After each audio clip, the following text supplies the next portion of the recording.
accusations are explosive that in the 1970s and 80s, senior Labour Party figures were involved with an organisation that supported paedophilia. The Daily Mail's campaign has been noisy and aggressive and until tonight unanswered.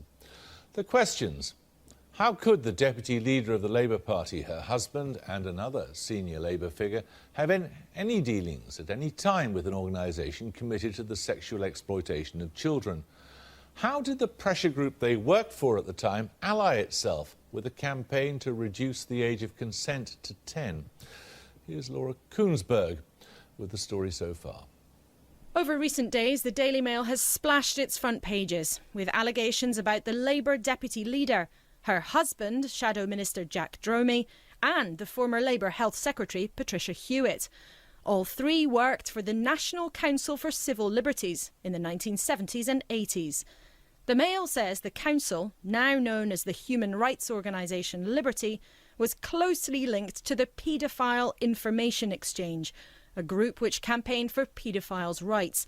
It's claimed it even argued to lower the age of consent to 10.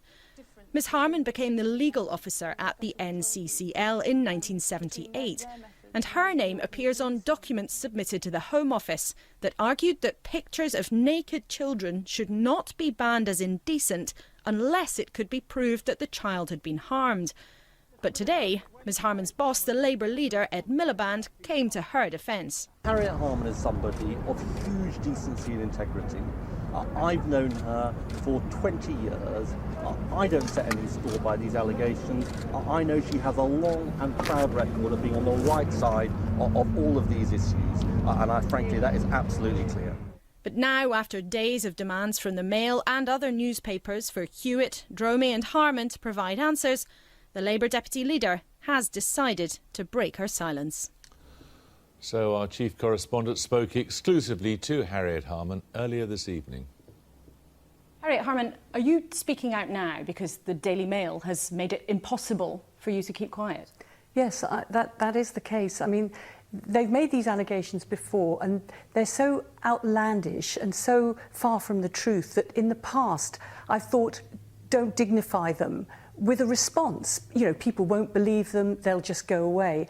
And I thought the same this time, but they've put it on their front page 3 times and they're whipping up such an ugly insinuation that I felt it was really important to respond to them. But you were the legal officer for several years at the National Council for Civil Liberties, which was affiliated to the Paedophile Information Exchange. Were you aware of the affiliation? Basically, NCCL was an organisation which had something like 6,000 members and 1,000 affiliates, and anybody could join the NCCL simply by paying a fee. When I was there as NCCL legal officer, there was nothing that, far from it, that I put forward that supported sexual abuse of children. But why was it acceptable even to have an affiliation? They didn't try to hide what they were. The title of the group was the Paedophile Information Exchange. Why was it okay for them even to have any link with the group you worked for? Well, NCCL was an organisation where any organisation could pay their affiliation and join it. And that's the way it was. It didn't have an expulsions policy. Any individual who wanted to pay their money to join NCCL could, and any organisation could join and affiliate to it. An affiliation is an official link. And when you were the legal officer at the National Council for Civil Liberties, did you do anything to suggest that link should be broken? Did you do anything to try to push them away from your organisation? They'd already been pushed away. Well, they were still members till 1983. Well, they'd already been pushed away in 1976 and were not having, the policy was set by the broad membership of NCCL at their annual general meetings. But in terms of that affiliation, did you have anxiety about that at the time? Well, the anxiety and the controversy had happened before I was there. But did you not have anxiety about the continuing affiliation while you were there? You were there for 4 years, you were there with one of your close friends and your husband. Did none of you discuss anxieties about having them as a group linked, however distantly, to the work that you were trying to do? But they were not linked to the work that we were doing. But you see, at the time when you were the legal officer there, You wrote in a briefing paper to MPs, and we have it here, that prosecutions in relation to child protection and photography should only proceed if you can prove that children were actually harmed. Now, making that argument while the National Council was linked to the paedophile information exchange, can you see why people might raise an eyebrow about that argument being made while there was an official link to an overt group of paedophiles? But basically, if you look at that briefing paper, it actually welcomes the Protection of Children Bill, which for the first time was going to introduce a criminal law which said photography of children, which was going to be used for pornography, which was sexually abusive of children, was for the first time going to be a criminal offence. We also argued that we wanted it to have clear definitions. Was the affiliation between the two groups a mistake? There wasn't an affiliation between the two groups. You're making it sound as if there was somehow a mutuality. There wasn't. But technically, there was an affiliation. No, they paid their membership to the NCCL, and they were therefore part of the wider group. Was that a mistake? They paid their money to NCCL, and at the time, well, NCCL takes money from any organisation, which was a lawful organisation, and any individual. But was it a mistake to have that affiliation? Well, I think what was right was to actually dispel them from the conference and make sure that their views were never taken forward by NCCL, and that's what the big clash was. It's a very simple question. Yes or no, was it a mistake to allow an overt group who were publicly campaigning for paedophiles to be affiliated, which is the term they used, to the National Council for Civil Liberties when you were the legal officer? Well, I think on the basis that it has created somehow a sense that NCCL's work was therefore tainted by them, yes, obviously that is a very unfortunate inference to happen, but it is not the case that my work when I was at NCCL was influenced by P.I.E, was apologising for paedophilia or colluding with paedophilia. That is an unfair inference and it's a smear. Why won't you just say whether or not clearly it was a mistake for there to be any affiliation? You could have sent back their membership fees. You could have thrown them out. You know, it was just not the sort of organisation which actually people applied to and were then vetted, you know, are you able to give your donation? More than 1,000 organisations, you know, but this was a notorious group that you were well aware of. Why won't you, with the benefit of decades of hindsight, just say, yes, it was a mistake for there to be any connection at all? Because they were challenged and they were pushed aside from their views having any influence on NCCL. Your implication so it was okay for them to carry on having... Your implication is that somehow by giving them money, NCCL was influenced. It wasn't.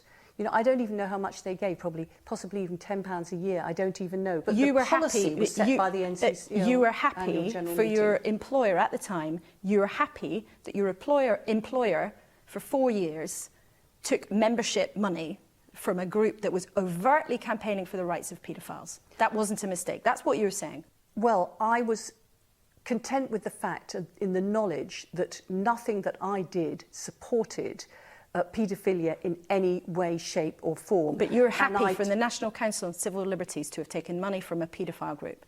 That I wasn't even happy that the group existed. You know, they shouldn't have existed. They were obviously, you know, a front for very bad people who I think many of them were then prosecuted. Is this the beginning of another big battle between the Labour Party and the Daily Mail? Your No. party leaders already had a huge battle with them. This is not a battle I'm seeking. This is the Daily Mail aggressively trying to completely reshape the facts of a situation 30 years ago. It is ironic that they're accusing me of supporting indecency in relation to children when they themselves are not above producing photographs of very young girls, titivating photographs in bikinis. So, you know, I stand by what I was doing at NCCL and I stand by what I've done all the way through. Are you accusing the Daily Mail of printing indecent images? Sounds very much like you are making that accusation. Well, I think if there's anybody who has over the years supported indecency, it is much more the Daily Mail than it is me, and that's the frank truth of it. Well, Laura joins us now. Has this explanation made things better or worse? Well, I think it's certainly not made the problem go away, not least because, as you heard there, time and again, we asked Harriet Harman whether it was a mistake to have this affiliation, however close or distant, with the paedophile information exchange, and she just refused to say it. And I think those people who've been following this story closely, not least the Daily Mail, frankly, will be really wound up by that. And also, at the end of the interview, she then hit back at the newspaper, accusing them of somehow printing the kinds of things that they themselves might consider indecent. So I think that is going to be, frankly, like the red rag to a bull for the Daily Mail. Facsimile of the front page tomorrow. Here's tomorrow's front page of the Mail, but still they won't say sorry. And I think, given the vociferousness of the campaign so far, the idea that this will somehow be wrapped up is pretty unlikely. What sort of state was she in? I think she had very clearly thought about how she was going to present her case. You see, they've gone back over the evidence, the documents, some of them the Mail has published. She's clearly very familiar with them. But the Daily Mail has told us tonight, as far as they are concerned, today's statements from Miss Harman, and indeed her husband, Jack Droby, have, as they described it, been full of peasantry and obfuscation. They say it's the paper's job to ask controversial questions. But I think there's also a bit of a sense of exasperation because some of these allegations have been made before. Miss Harman has never spoken out publicly like this, and I think, in a sense, she's at the end of her tether, but I don't think this is the end of the row. Laura, thank you. I think it's going on right.